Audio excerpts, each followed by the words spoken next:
Washington. Relationships have always been President Trump's currency and comfort, helping him talk his way into real estate deals over 3 decades in New York. Those who know him best say that his outer confidence has always belied an inner uncertainty, and that he needs to test ideas with a wide range of people. As Mr. Trump's White House advisors jostle for position, the president has turned to another group of advisors minus from family, real estate, finance and politics, and all outside the White House gates, many of whom he consults at least once a week. The media mogul Rupert Murdoch is on the phone every week, encouraging Mr. Trump when he's low and arguing that he focus on the economy rather than ditching to other issues. The developer Richard Lefrak is a soothing voice who listens to Mr. Trump's complaints that cost estimates for the border wall with Mexico are too high. Sean Hannity tells the president that keeping promises on core Republican issues is crucial. Mr. Trump's West Wing aides, like President Bill Clinton's staff 2 decades before, say they sometimes cringe at the input from people they can't control, with consequences they can't predict. Knowing these advisors minus who are mostly white, male and older minus is a key to figuring out the words coming from Mr. Trump's mouth and his Twitter feed. Here, based on interviews with more than a dozen friends, top aides and advisors inside and outside the White House, are 20 of Mr. Trump's outside touchstones. The mogul. Rupert Murdoch. Mr. Trump's relationships depend on 2 crucial measures: personal success and loyalty to him. Mr. Murdoch excels in both categories. His New York Post vaulted Mr. Trump from local housing developer to gossip page royalty, and his Fox News channel was pro-Trump in the 2016 general election. The 2 share preferences for transactional tabloid journalism and never giving in to critics. Mr. Trump said the fallen Fox star Bill O'Reilly should not have settled sexual harassment complaints. The president's relationship with Mr. Murdoch is deeper and more enduring than most in his life, and the 2 commiserate and plot strategy in their phone calls, according to people close to both. Mr. Murdoch even called the White House press secretary, Sean Spicer, to buck him up after Mr. Spicer was savaged for a remark about Adolf Hitler. The media. Sean Hannity. Presidents always deploy surrogates to appear on television to spout their talking points, but Mr. Trump has expanded on that by developing relationships with sympathetic media figures like Mr. Hannity, who also serve as advisors. Mr. Hannity, the Fox News host, defends Mr. Trump's most controversial behavior in public, but privately, according to people close to Mr. Trump, he urges the president not to get distracted, and advises him to focus on keeping pledges like repealing the Affordable Care Act. Chris Ruddy. The chief executive of Newsmax Media is a longtime Mar-a-Lago member, and was a Trump cheerleader among conservative media well before the website Breitbart joined the parade. He employs writers and editors who tracked Mr. Trump's career when they were at the New York Post. He recently visited the Oval Office, and he and Mr. Trump kibitz in Florida and by phone. The lawyer. Sherae Dillon. Miss Dillon seemed out of place when she spoke at a too large lectern in the lobby of Trump Tower on Jan. 11, describing the steps Mr. Trump planned to separate himself from his business. But Ms. Dillon, a tax lawyer who worked out a highly criticized plan for Mr. Trump to retain ownership of his company but step back from running it, has repeatedly counseled the president about the business and made at least one White House visit. Michael Cohen, a veteran Trump aide, has been serving as his personal lawyer. Campaign advisors. Corey Lewandowski. Despite his "You're fired" slogan, the president dislikes dismissing people. Mr. Lewandowski, Mr. Trump's hot-tempered first campaign manager, was fired in June but never really went away. A New England-bred operative whose working-class roots and clenched-teeth loyalty earned him Mr. Trump's trust. He continued to be in frequent phone contact with Mr. Trump until the election and beyond. Friends of Mr. Lewandowski say that he can see the windows of the White House residence from his lobbying office on Pennsylvania Avenue, and that the view is even better during his visits to the West Wing, including when the New England Patriots were there this past week. Newt Gingrich.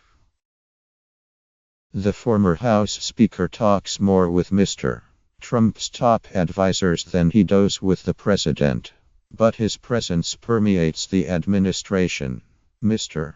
Gingrich's former spokesman is at the State Department, and two former advisors work in the West Wing. Mr. Gingrich has relentlessly promoted Mr. Trump's policy advisor, Stephen Miller, as the West Wing conservative ballast as the chief strategist. Stephen K. Bannon has been under fire. Childhood friend. Richard Lefrak. Their fathers were developers together in New York, and the two men have been friends for decades. Mr. Lefrak is a Mar-a-Lago member, and he agreed to be part of an infrastructure effort that Mr. Trump hopes to put forward. Mr. Trump has turned to him to vent frustrations about the slow pace of bureaucracy. The peers. Thomas Varrick. Mr.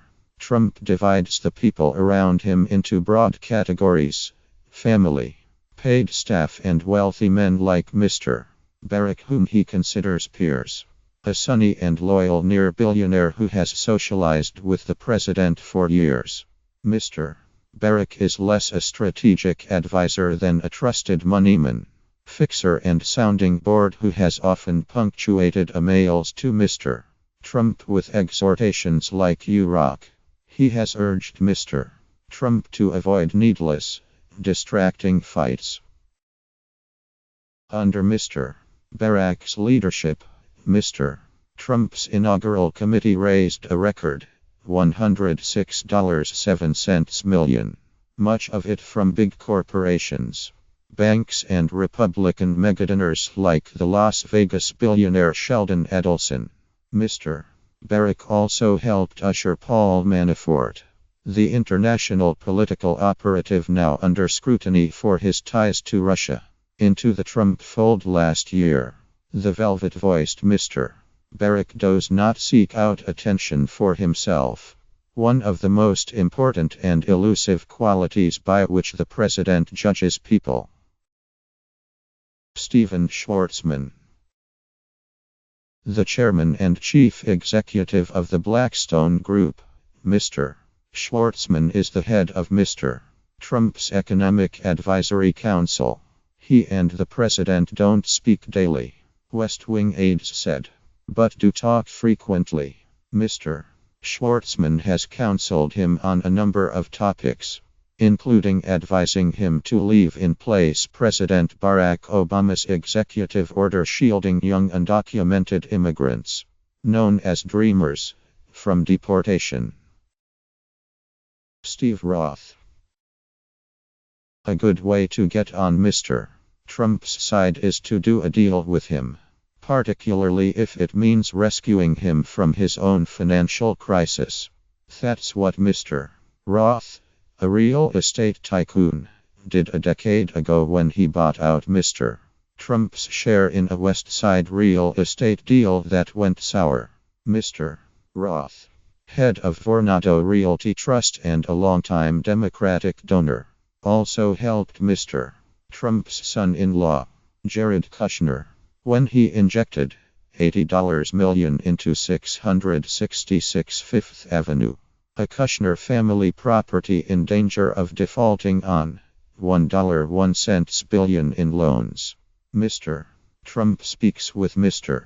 Roth frequently and is leaning on him to help develop a $1 trillion infrastructure package expected this year. Phil Ruffin. Mr.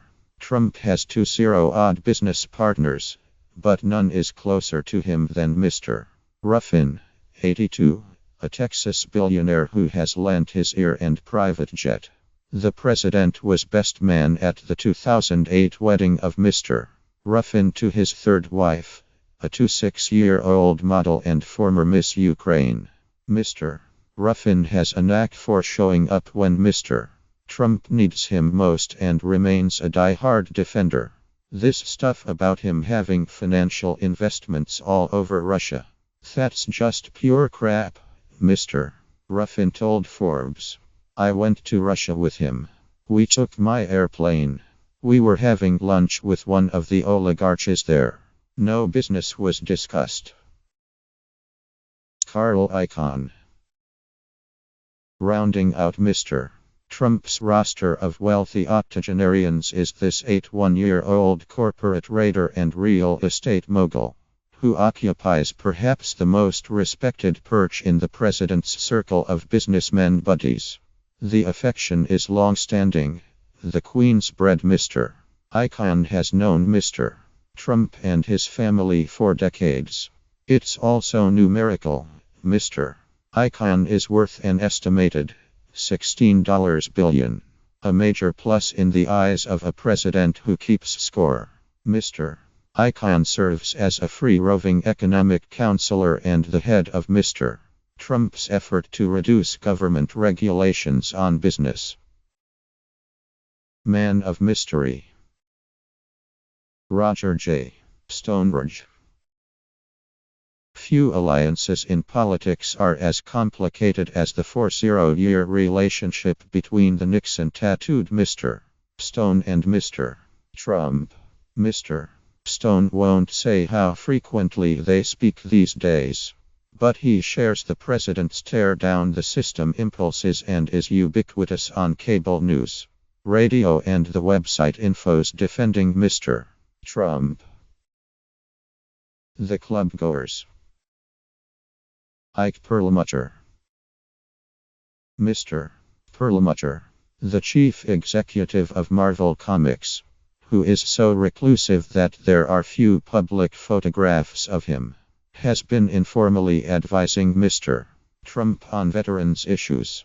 The two men are old friends, and Mr. Perlmutter has been a presence at Mar-a-Lago. Robert Kraft. The owner of the New England Patriots is a Democrat, but his loyalty to Mr. Trump, Mr. Kraft once said, dates partly to the president's thoughtfulness when Mr. Kraft's wife died. Mr. Trump loved talking about the Patriots during the campaign, and Mr. Kraft has been a Mar-a-Lago presence since the transition. The First Lady. Melania Trump. Mrs. Trump is uninterested in the limelight, but she has remained a powerful advisor by telephone from New York. Among her roles, giving Mr. Trump feedback on media coverage, counseling him on staff choices and urging him, repeatedly, to tone down his Twitter feed. He has listened closely and has a more disciplined Twitter finger. The Governor. Christie. Mr. Kushner, the president's son-in-law and palace gatekeeper, has shown a capacity to hobble his rivals. But few have been finished off. The most durable has been Mr. Christie, whose transition planning, several West Wing aides now concede, should not have been discarded.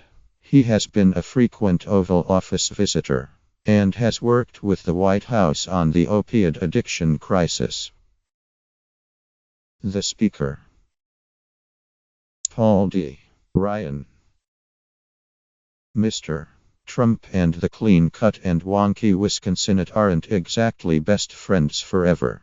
But their relationship is closer than in the bad old days of the 2016 campaign when Mr.